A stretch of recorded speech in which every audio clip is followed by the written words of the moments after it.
नमस्कार साथियों, art of selection institute के ऑनलाइन प्लेटफॉर्म पर आप सभी का स्वागत है। साथियों, आप सभी को पता होगा कि शाम को हमारी 8 बजे पॉलिटी की क्लासेस चल रही हैं, जिसमें हम पॉलिटी में साथियों पढ़ेंगे अब मंत्रिपरिषद व महान्यायवादी। जी हाँ, मंत्रिपरिषद व महान्यायवादी के बारे में पढ़ेंगे। इससे पहले तक हमने कल राष्ट्रपति और उपराष्ट्रपति के बारे में देखा, और मंत्रिपरिषद कंप्लीट होने के बाद आप यही समझिए कि आपका 70% पॉलिटी कंप्लीट हो चुका है। साथियों, इसके बाद कोई ऐसा सच कुछ नहीं पूछेगा। मंत्रिपरिषद में भी केवल नाम मात्र को आपसे पूछता है, आरआरबी, एनटीपीसी में और एमपी पुलिस में। ये तो हम आपको इसलिए बता रहे हैं कि कई भाई हमारे इसमें क्या बोल रहे हैं, एमपीएसआई की तैयारी भी करने वाले हैं, कई लोग पीएससी की तैयारी करने वाले हैं, और कई लोगों को कंसेप्ट क्लियर करना है। ठीक है, अब जैसे आरआरबी एनटीपीसी के सेकेंड एग्जाम में जाएंगे तो वहाँ पे आपको कंसेप्ट चाहिए, मेंस चाहिए वहाँ पे, इसलिए हम उसको भी ध्यान पे रखते हुए हम उससे भी संबंधित फैक्ट आप लोगों के लिए लाए हैं। तो साथियों, चलते हैं, इसी के साथ शुरुआत करते हैं। आप लोग एक बार मेरे को क्लियर कर दीजिए कि आवाज़ आ रही है या नहीं।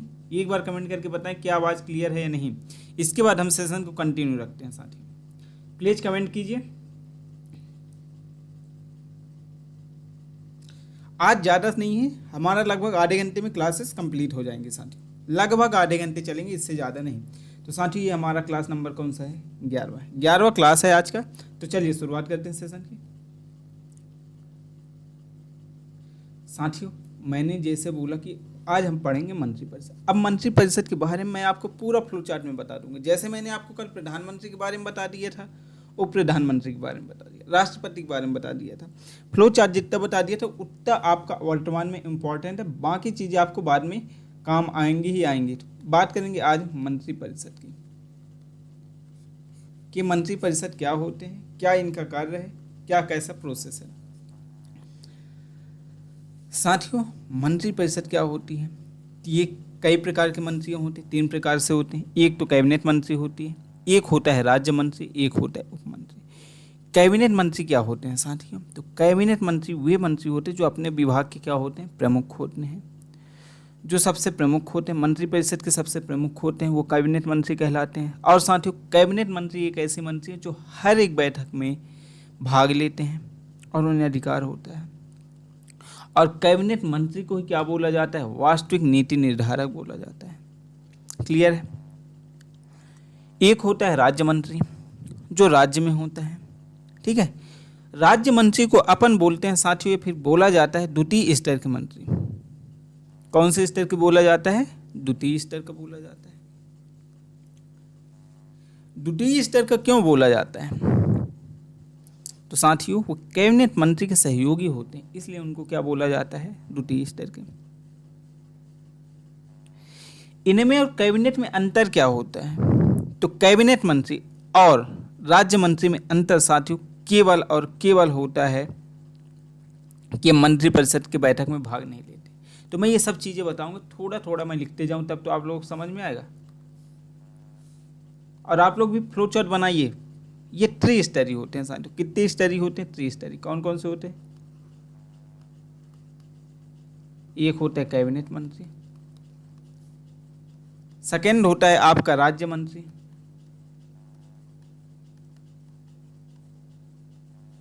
और साथियों तीसरा होता है उप राज्य मंत्री।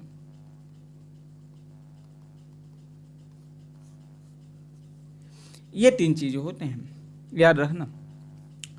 कैबिनेट अच्छे से लिख दिया रहा है इसको, ताकि आपको सब चीज़ अच्छे से क्लियर रहे।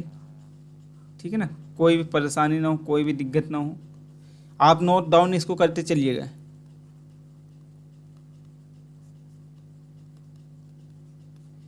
आप इसे नोट डाउन करते जाइएगा। और जो साथियाँ हमारा मैराथन नहीं देखें, जो साथी लोग हमारा मैराथन नहीं देखें, संडे का आप लोग जरूर देखें। और संडे को आपका फिर से मैराथन आ रहा है, आरआरबी एनटीपीसी प्रीवियस ईयर का क्वेश्चन पेपर से संबंधित। तो साथियों, हम बात करेंगे कैबिनेट मंत्री की, फिर हम बात करेंगे राज्य मंत्री की, और हम फिर बात करेंगे लास्ट में उप राज्य मंत्री। और इसके बाद हमारा ये कंप्लीट हो जाएगा, क्या? मंत्रिपरिषद। और फिर इसके बाद हमारा, जैसा कि आपको पता है, फ्लो चार्ट के जरिए मैं आपका पूरा कंप्लीट कर देता हूँ। इसके बाद नाम मात्र को क्या रहता है आपका? स्लाइड। फिर तो ऐसे में देखते हैं कि जितना समय इधर लगे उसका आधा समय स्लाइड में लगता है। आधा समय इसलिए लगता है कि मैं उसमें बताता हूँ, और चाहूँ तो नहीं भी बताऊँ मैं उसको यदि मैं नहीं भी बताऊंगा तो आप लोग का कंसेप्ट क्लियर रहेगा, परंतु इसलिए बता देता हूँ कई सारी चीज़ें यहाँ पे मेरे को याद नहीं आती जो मैं बता नहीं पाता, पर वहाँ रहते हैं तो वो चीज़ें आपको याद रखना बहुत ज़रूरी होता है। क्लियर? तो मैंने आपको बोला इनके बारे में थोड़ा थोड़ा देख लीजिए। कैबिनेट मंत्री क्या होते हैं? अपने विभाग के प्रमुख होते हैं, अपने विभाग।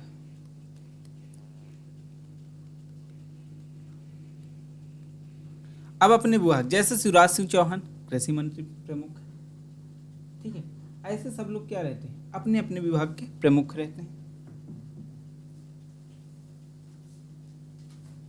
एक सेकेंड ना,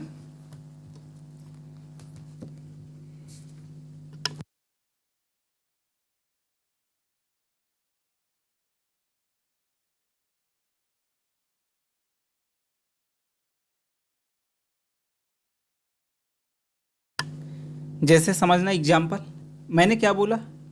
अपने विभाग के प्रमुख रहते हैं। जैसे क्या है साथियों, आपके राजनाथ सिंह। राजनाथ सिंह क्या है? रक्षा मंत्री, वो अपने विभाग के प्रमुख हैं। इसके अलावा उनके सहकारी मंत्री भी रहते हैं, ठीक है। इसके बाद देख लीजिए आप नितिन गडकरी जी को, वो भी अपने विभाग के प्रमुख हैं, जैसे सड़क मंत्री, ठीक है। नितिन गडकरी क्या है? सड़क मंत्री हैं। जेपी नड्डा क्या है? स्वास्थ्य मंत्री हैं। शिवराज सिंह चौहान जी क्या है? कृषि मंत्री हैं, ठीक है। तो ये सब अपने अपने वो रहते हैं। और ज्योतिरादित्य सिंधिया क्या है? संचार मंत्री हैं। तो ये सब जैसे कौन कौन से विभाग साथियों अपने कैबिनेट मंत्री, कैबिनेट के जैसे एग्जाम्पल समझो, एग्जाम्पल गृह मंत्री अमित शाह, ये भी अपने विभाग के प्रमुख रहते हैं ना। दूसरा एग्जाम्पल समझो साथियों आप यहाँ पे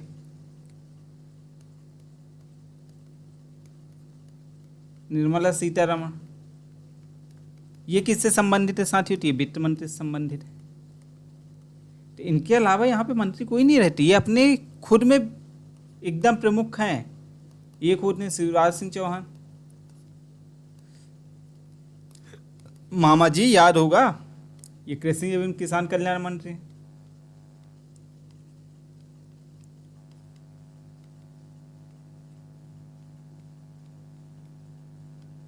अब आपको पता होगा कि जब से शिवराज मामा किस में गए? कृषि विभाग में। देखना आप कृषि वाले काम कितने अच्छे से होते हैं। साथ में और किससे संबंधित हैं? ग्रामीण विकास से। तो ये अपने प्रमुख होते हैं साथियों, अपने विभाग के क्या होते हैं? प्रमुख होते हैं। और साथियों ये कैबिनेट के, ये मंत्रिपरिषद के प्रमुख मंत्री होते हैं। मंत्रिपरिषद के क्या होते हैं? प्रमुख मंत्री होते हैं। और ये हर एक बैठक में भाग लेते हैं,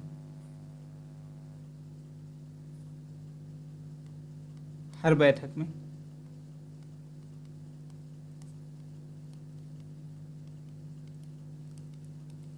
भाग लेते हैं। ये सब कौन करते हैं साथी? कैबिनेट मंत्री की बात। और इसके बारे में थोड़ा थोड़ा डिटेल है जो स्लाइड में है, मैं उसमें बताते चलूंगा। जितना इसमें फ्लो चार्ट में आ रहा है मैं उतना बता रहा। तो ये सब मैंने आपको किसके बारे में बता दिया? कैबिनेट मंत्री के बारे में बता दिया।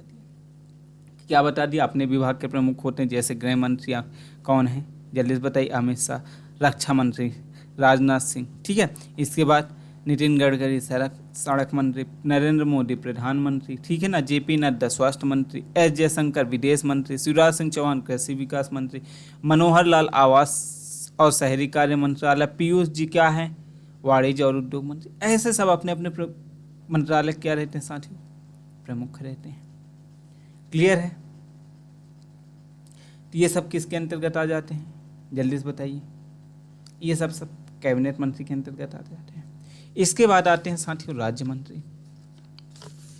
राज्य मंत्री क्या होते हैं? और ये सबसे प्रमुख होते हैं, प्रमुख होते हैं, ठीक है। ये मंत्री परिषद साथियों द्वितीय स्तर के होते हैं।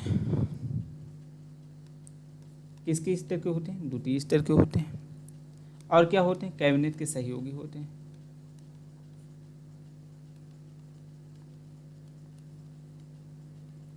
कैबिनेट मंत्री क्या होते हैं? सहयोगी होते हैं। कौन होते हैं साथियों? कौन होते हैं? जल्दी से बताइए। तो राज्य मंत्री। कौन से मंत्री के सहयोगी होते हैं? कैबिनेट मंत्री के सहयोगी होते हैं। इनके बारे में साथियों ये मंत्रिपरिषद के हर एक बैठक में भाग नहीं लेते। ये क्या करते हैं? मंत्रिपरिषद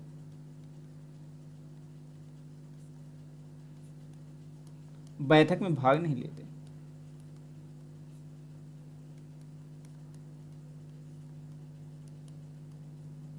बस यही अंतर है कैबिनेट में और राज्य मंत्री में।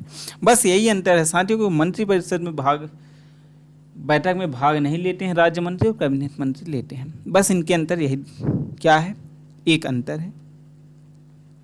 क्लियर? इतना आपको सब पता होगा। इसके अंतर्गत जा लो, राज्य मंत्री के अंतर्गत एग्जाम्पल समझ लो। जैसे आप लोग बता दीजिए एक आध एग्जाम्पल, बताइए साथियों, एक आध एग्जाम्पल बताइए। जैसे पंकज चौधरी जी क्या हैं? वित्त मंत्री हैं, ठीक है। वाणिज्य एवं उद्योग सूचना प्रधानमंत्री कौन है? जतिन प्रसाद जी हैं। ऐसे सब अपने अपने विभाग के होते हैं। अजय तमता क्या है? सड़क परिवहन मंत्री। दुर्गादास उड़के क्या है? जनजाति कार्य मंत्री। और साथियों श्रीमती सावित्री ठाकुर क्या है? महिला एवं बाल विकास। महिला एवं बाल विकास कौन है मंत्री? तो श्रीमती सावित्री ठाकुर। तो जैसे ये कैबिनेट में सब अपने अपने होते हैं, वैसे ये राज्य में होते हैं। तो इसी के साथ साथियों आपका राज्य मंत्री भी कंप्लीट हो गया। क्या हो गया आपका? राज्य मंत्री भी कंप्लीट। अब देखना इसी के साथ आपका पूरा मंत्रिपरिषद भी कंप्लीट हो जाएगा। अब उप मंत्री क्या होते हैं तो इसका कोई मतलब ही नहीं है पढ़ने का। मैं तो बता दिया कि ये होते हैं, परंतु उप मंत्री का कोई महत्व नहीं होता है। उप राज्य मंत्री जो थोड़ा बहुत रहते हैं। तो साथियों उप राज्य मंत्री के बारे में जान लो थोड़ा सा। तो ये तृतीय क्रम के मंत्री होते हैं। जैसे ये द्वितीय के हो गए, प्रथम द्वितीय, तो ये तृतीय क्रम के।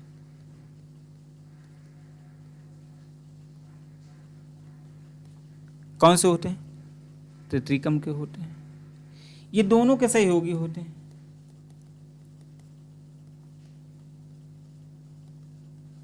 किसके होते हैं? दोनों के सहयोगी होते हैं। और इन्हें बैठक में भाग लेने का अधिकार नहीं है।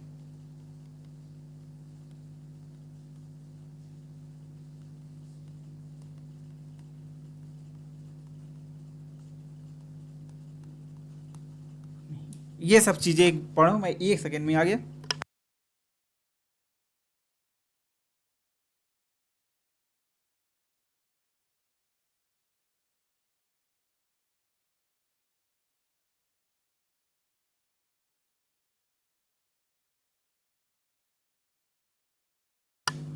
तो आप लोगों को इतना चीजें समझ में आ गया होगा कि क्या होते हैं कैबिनेट मंत्री, क्या होते हैं राज्य मंत्री, और क्या होते हैं उप राज्य मंत्री। क्लियर? राइटिंग समझ में नहीं आ रही है साथियों, आप लोग भूल जाएंगे क्या लिखा हूं मैं बाद में। इसलिए मैं आप लोगों से अनुरोध कर रहा हूं, विनती कर रहा हूं कि आप लोग मेरे साथ लिखते चलिए। क्या करते चलिए? मेरे साथ लिखते चलिए, ताकि आपको बाद में परेशानी ना हो। और शब्द के साथ बैठे रहिए। मैं आपको बताया ना, आज की क्लासेस हमारा आधा घंटे से ज़्यादा नहीं चलेगा, केवल आधे घंटे चलेंगे, क्योंकि मंत्रिपरिषद और इसमें ऐसा कुछ बताने का नहीं है। और नया टॉपिक संसद हम चालू कर नहीं सकते, क्योंकि हम टॉपिक चालू करने से पहले हमको लगभग 15 से 20 मिनट, आप लोग देख ही रहे होंगे कि उसका बेसिक बताने में समय लगता है। और बेसिक के बाद यदि क्लास शुरुआत ना हो, और बेसिक बताने के बाद यदि क्लास ख़त्म हो जाए, यदि नेक्स्ट डे क्लास चलती है, फिर उसी दिन वही बेसिक फिर से बताना पड़ता है। क्योंकि जब तक आप लोग कंसेप्ट नहीं क्लियर किया जाएगा, तब तक आप लोगों को समझ में नहीं आएगा। इसलिए मेरे को ये सब करना पड़ रहा है। तो इतना चीज़ें तो आपको समझ में आ गया होगा। अब चलते हैं हम स्लाइड में। स्लाइड में हम देखेंगे क्या क्या काम की चीज़ें, क्या क्या आपको छोड़ना है। क्लियर? तो चलिए शुरुआत करते हैं। तो साथियों हम बात करेंगे मंत्रिपरिषद की। किसकी बात करेंगे हम? मंत्रिपरिषद की।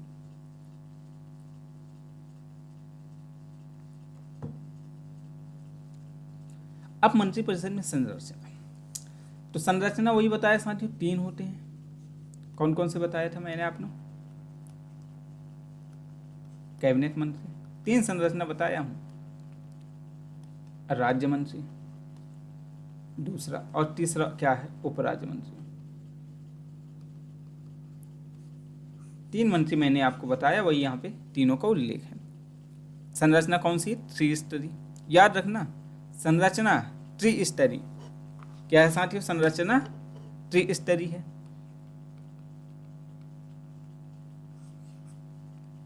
तो तो सबसे पहले बात करते हैं कैबिनेट मंत्री, जिसे मंत्रिमंडल बोला जाता है। कैबिनेट मंत्री को क्या बोला जाता है साथियों? मंत्रिमंडल। यहाँ पे देखिए अब क्या लिखा है, विभाग के प्रमुख होते हैं अपने, ये लिखा है। सबसे प्रमुख मंत्री होते हैं, ये भी लिखा है, बता चुका हूँ। हर बैठक में भाग लेने का अधिकार है। यही कारण साथियों इनको क्या बोला जाता है? वास्तविक नीति निर्धारक माना जाता है। हर एक मंत्रिपरिषद की हर एक बैठक में क्या करते हैं? भाग लेते हैं। बस इसी भाग लेने के कारण क्या बोला जाता है साथियों? इनको वास्तविक नीति निर्धारक बोला जाता है। अब जैसे देखो, वास्तविक नीति निर्धारक, अब रक्षा से संबंधित कोई नियम बनाना है। किससे? रक्षा से संबंधित। तो कौन बनाएगा उसमें? रक्षा मंत्री बनाएंगे। रक्षा मंत्री सब जानेंगे। जैसे अभी पहलगाम का वहां पे जो हुआ है, अब उसमें ज्यादा डिसीजन मेकिंग कौन रहेंगे? रक्षा मंत्री रहेंगे। भैया सवाल उन पे उंगली उठेगी, आप कैसे मंत्री हो, आपकी होती हुई ये सब क्या हो रहा है? ये सब चीजें हैं। गृह मंत्री पे उठेंगे, गृह संबंधित। प्रधानमंत्री पे उठेंगे, सेना पे उठेगा। एक्शन लेना पड़ेगा। एक्शन क्यों नहीं लेंगे इसका फिर रीजन बताना पड़ेगा। ठीक है। तो जैसे ये अपने विभाग के प्रमुख होते हैं, क्या बोला? अपने विभाग के प्रमुख होते हैं साथियों। उसी प्रकार यदि इनके विभाग में कुछ हो जाता है तो इनको जवाब देना भी पड़ता है, क्योंकि प्रमुख हैं तो जवाब तो यही देंगे, दूसरा कोई थोड़ी आग जवाब देगा। जो प्रमुख होता है वही जवाब देगा। जैसे आपके घर के आपके मुखिया हैं, आप अपने घर के खुद मुखिया हो। अब आपके घर में कुछ हो रहा है, कुछ भी करना है, तो क्या करोगे आप? किसी दूसरे को बोलोगे? कोई दूसरा जाए? कोई नहीं जाएगा। जैसे आपको लगता है कि जैसे आप खुद अपने पापा को समझिए, जैसे आपके पापा को कुछ करना है या फिर आपको कुछ करना है, तो आपका मुखिया कौन है? आपके पापा हैं। और घर पे कोई आएगा, कुछ करना है, कुछ ये वो, किससे बात करेगा? आपसे थोड़ी करेगा, आपके पापा से करेंगे, क्योंकि डिसीजन मेकिंग किसके हाथ में? आपके पापा के हाथ में। तो ये सब चीजें रहती हैं। तो जो प्रमुख होता है वही क्या रहता है? डिसीजन मेकिंग रहता है, जवाबदेहिता रहता है। उसी प्रकार कैबिनेट मंत्री अपने विभाग के जिस प्रकार प्रमुख होते हैं, उसी प्रकार अपने विभाग के प्रति जवाबदेहिता रखते हैं। तो ये सब होते हैं कैबिनेट मंत्री के अंतर्गत। आगे बात करते हैं साथियों, मूल संविधान में कैबिनेट शब्द का उल्लेख नहीं। यदि आपसे एग्जाम में आ गया कि मूल संविधान में कैबिनेट शब्द का उल्लेख है या नहीं, आप बोलेंगे मूल संविधान में कैबिनेट शब्द का उल्लेख नहीं है। तो साथियों इसे कब जोड़ा गया? तो 44वां संविधान संशोधन, 44वें संविधान संशोधन 1978 के जरिए अनुच्छेद 352 में जोड़ा गया। किस आर्टिकल में जोड़ा गया? 352 में। कब जोड़ा गया? 44वें संविधान संशोधन 1978 में। तो साथियों ये रहा कैबिनेट मंत्री, पूरा बता दिया। क्लियर?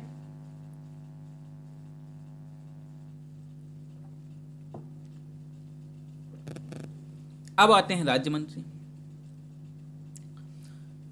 तो साथियों आपका अगला रहा राज्य मंत्री। अब इसके बारे में भी मैंने आपको बता दिया। क्या बताया है? कि द्वितीय स्तर के मंत्री होते हैं, कैबिनेट मंत्री सहयोगी होते हैं।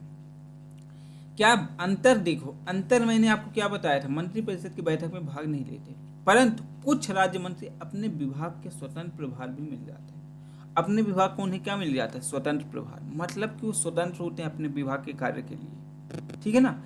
तो जब स्वतंत्र हो गए साथियों, उस पर कोई वो नहीं है, तो फिर वो क्या हो जाता है? कैबिनेट मंत्री का दर्जा प्राप्त नहीं कर पाते हैं। देखो स्वतंत्र तो हो जाते हैं, पर फिर भी वो कैबिनेट मंत्री का दर्जा नहीं होते। अब देखिए जैसे राज्य मंत्री हैं, अब राज्य मंत्री में रक्षा मंत्री कोई और है, राज्य का राज्य का कोई और है और केंद्र का कोई और है। परंतु यदि केंद्र का है ना, तो डिसीजन मेकिंग राज्य वाला को पूरा नहीं मिलेगा, केंद्र जो बोलेगा वो।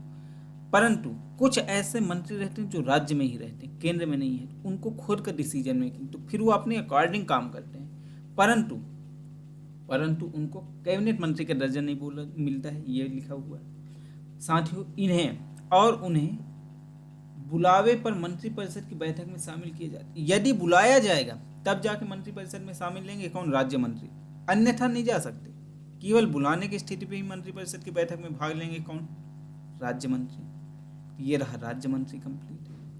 इतना हो गया आपका कंप्लीट। आगे चलते हैं, आगे बात करेंगे उपराज्य मंत्री। तो मैंने आपको बताया था राज्य मंत्री और कैबिनेट मंत्री के बीच के सहयोगी होते हैं और मंत्रिपरिषद की बैठक में भाग नहीं लेते हैं। ये हो गया। नियुक्ति की बात करते हैं साथियों। नियुक्ति कौन करते हैं? आर्टिकल 74(1). आर्टिकल 74(1) इसके तहत राष्ट्रपति की सहायता व उन्हें सलाह देने के लिए एक मंत्रिपरिषद होती है, जिसका मुखिया कौन होता है साथियों? प्रधानमंत्री होता है। अब प्रधानमंत्री मैं ये सब बता चुका था, इसलिए यहाँ पे बताने की ज़्यादा जरूरत नहीं।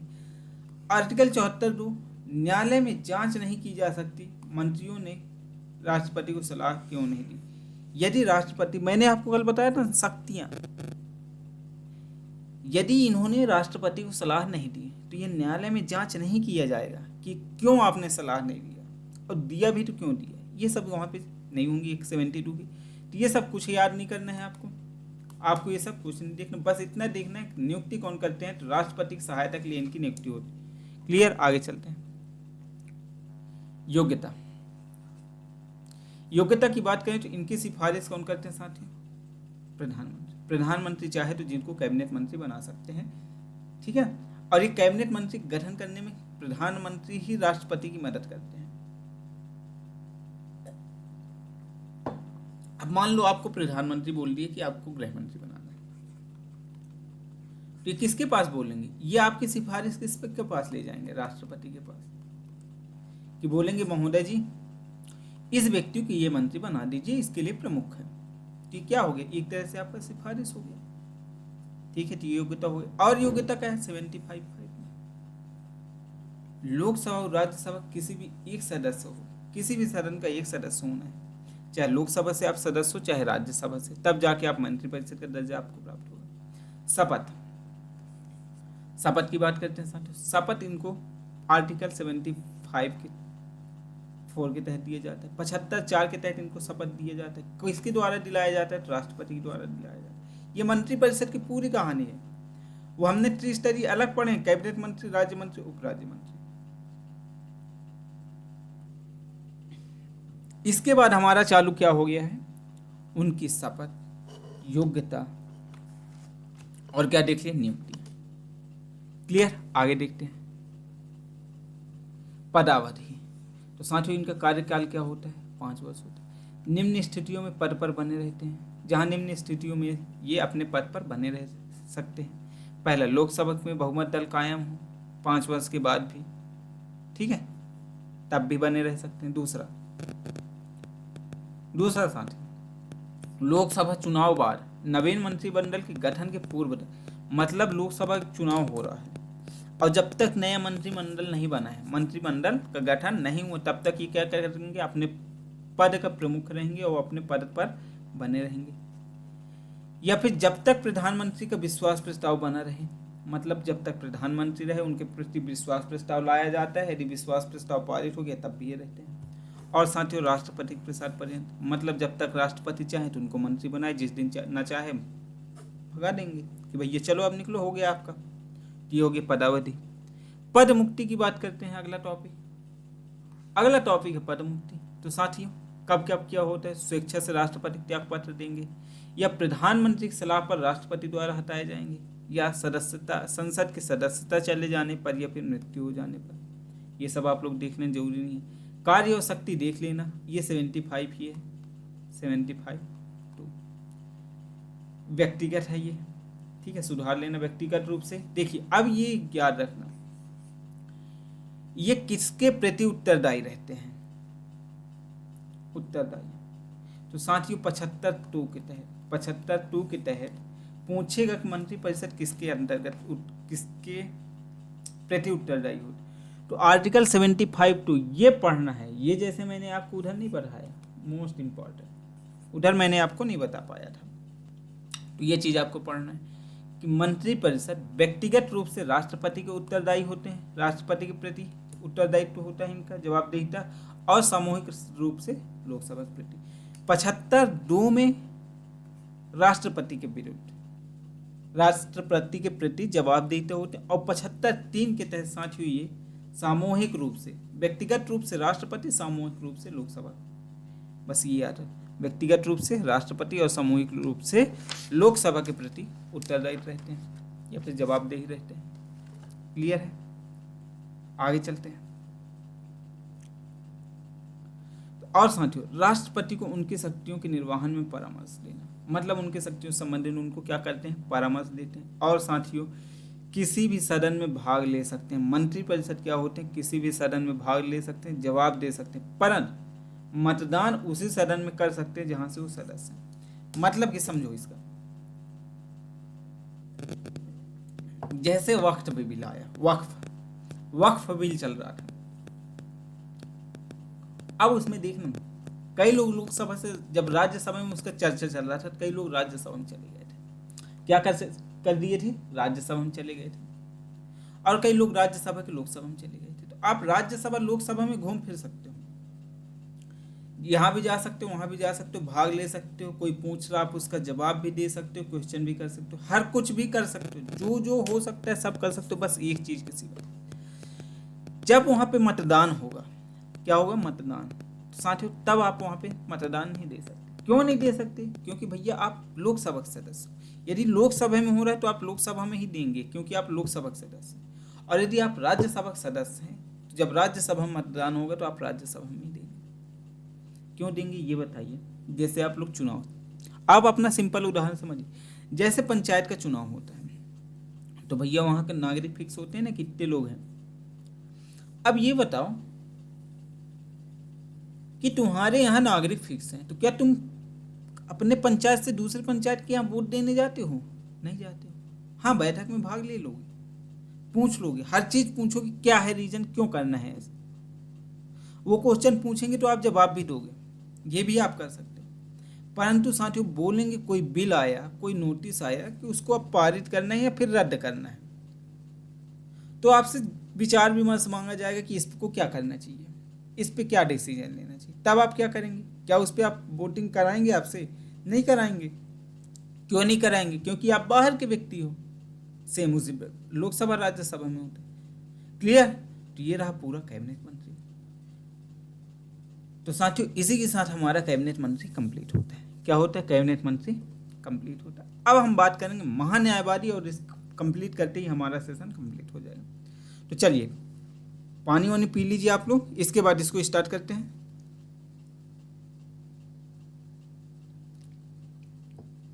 तो चलिए कैबिनेट मंत्री की बात करते हैं साथियों, महान्यायवादी की, सॉरी महान्यायवादी की। तो महान्यायवादी क्या होते हैं, तो साथियों महान्यायवादी को बोला जाता है केंद्र का वकील। क्या बोला जाता है, केंद्र का वकील या सरकार का वकील। इन्हें केंद्र का वकील बोला जाता है या फिर सरकार का वकील बोला जाता है। इनका उल्लेख कहाँ है साथियों, उल्लेख की बात करूं तो आर्टिकल 76 में। उल्लेख कहाँ है साथियों, आर्टिकल 76 में। ये पद प्रेरित कहाँ से है, प्रेरित साथियों ब्रिटेन से। प्रेरित कहाँ से है, ब्रिटेन से। नियुक्ति कौन दिलाता है इनकी, देखिए यहां सब बता रहा हूं मैं। नियुक्ति तो राष्ट्रपति की सलाह पर मंत्रिपरिषद द्वारा, राष्ट्रपति द्वारा, किसके द्वारा, राष्ट्रपति द्वारा, मंत्रिपरिषद की सलाह पर, मंत्रिपरिषद की सलाह पर इनकी नियुक्ति होती है। योग्यता क्या होती है, योग्यता की बात करें तो साथियों इनकी योग्यता होती है सर्वोच्च न्यायालय के न्यायाधीश के समतुल्य। किसके,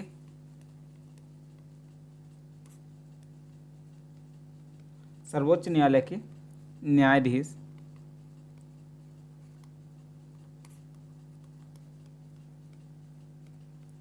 समतुल्य। इनकी क्या होती, योग्यता होती है। इनकी पदावधि व पदमुक्ति किस आर्टिकल में है, पदावधि या पदमुक्ति किस आर्टिकल में है साथियों, तो ये है आर्टिकल 76(4) में।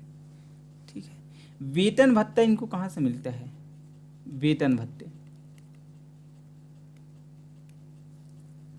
वेतन भत्ते साथियों इसको देश के संचित निधि से, वेतन भत्ते कहां से प्राप्त होते हैं इनको, देश की संचित निधि से।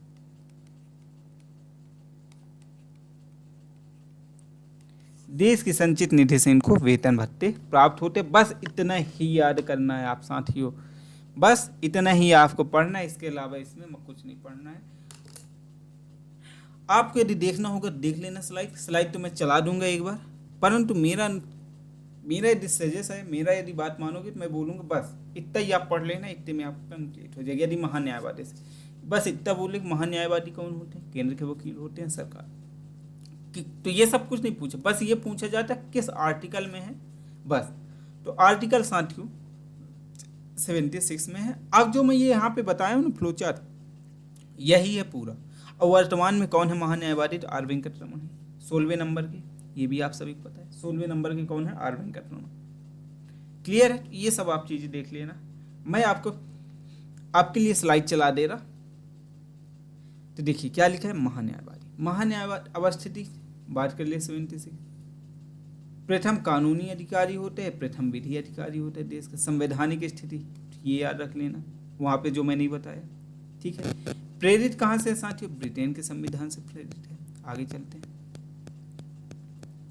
देखिए वही चीज। नियुक्ति क्या है, राष्ट्रपति द्वारा मंत्रिपरिषद की सलाह पर। योग्यता क्या होती है, तो सर्वोच्च न्यायालय के न्यायाधीश के समतुल्य होती है, वही है। पदावधि पद मुक्ति 76(4). इनके कार्यकाल का व पद से हटने की प्रक्रिया संविधान में कोई वर्णन नहीं है। मतलब इनको कार्यकाल व पद से हटाने की कोई प्रक्रिया नहीं है, किसमें, संविधान में। किसका साथियों, महान्यायवादी का। ये अपने पद पर राष्ट्रपति के प्रसाद पर्यंत बने रहते, मतलब जब तक राष्ट्रपति चाहेंगे इनको इनके पद पर बने रहेंगे। क्या जब तक साथियों, जब तक राष्ट्रपति चाहे तो इनको इनके पद पर ये बने रहेंगे। जैसे राष्ट्रपति बोला नहीं भैया अब तुम इसके काबिल नहीं हो, तुम सही डिसीजन मेकिंग में नहीं हो रहे हो, ये है वो है, तहाँ भैया इनको बोलेंगे चलिए बस बस बहुत हो गया, बस भैया इतने ही दिन था आपका हमारा साथ, फिर ज्ञान आए।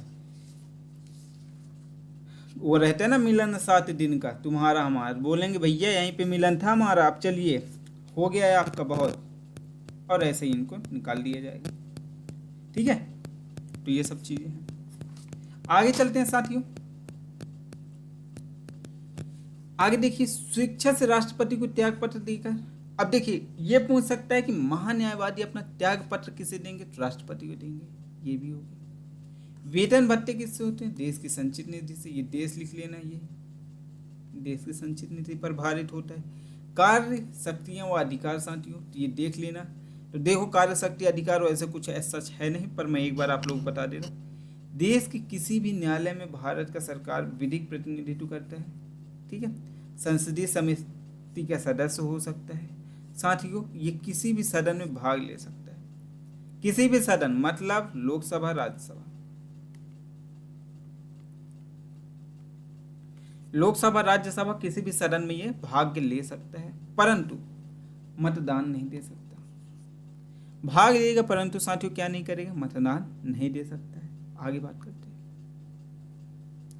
अब रहा साथियों ये सूचियां, महान्यायवादी की सूची थी, पहले कौन थे, फिर कौन थे, और साथियों अभी वर्तमान में कौन है। ये कितने नंबर के हैं, 16 नंबर। तो आप पहले याद रख लेना, 16 याद रख लेना, और बाकी जो पहला फ्लो चार्ट बनाए वो, और बाद में वो संविधान वाला याद रख लेना। इसी के साथ आपका पूरा का पूरा मंत्रिपरिषद कंप्लीट हो गया। हाँ साथियों मंत्रिपरिषद कंप्लीट। अब हम कल से बात करेंगे संसद की। किसकी बात करेंगे साथियों, संसद। संसद में भी क्या, लोकसभा राज्यसभा, ठीक है। इन सब के बारे में हम कल डिटेल से बात करेंगे, ठीक है ना। तो साथियों इसी के साथ हमारा सेशन यहीं पे समाप्त होता है। यदि आपको किसी कोई डाउट हो तो आप जरूर हमें कमेंट करें, और यदि उससे भी दिक्कत है तो आप हमारे टेलीग्राम चैनल को ज्वाइन कीजिए, उसकी लिंक आपको नीचे डिस्क्रिप्शन बॉक्स में दी है, वहाँ पे जाइए, आप टेलीग्राम पे अपना क्वेश्चन पूछ सकते हैं ग्रुप पे।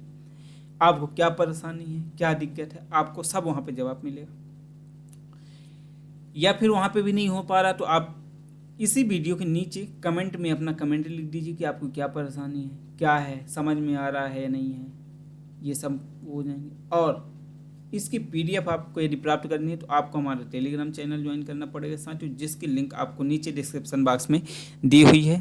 तो साथियों इसी के साथ मिलते हैं कल सुबह मॉर्निंग में करंट अफेयर्स की क्लास के साथ। तब तक के लिए आप सभी का बहुत बहुत धन्यवाद।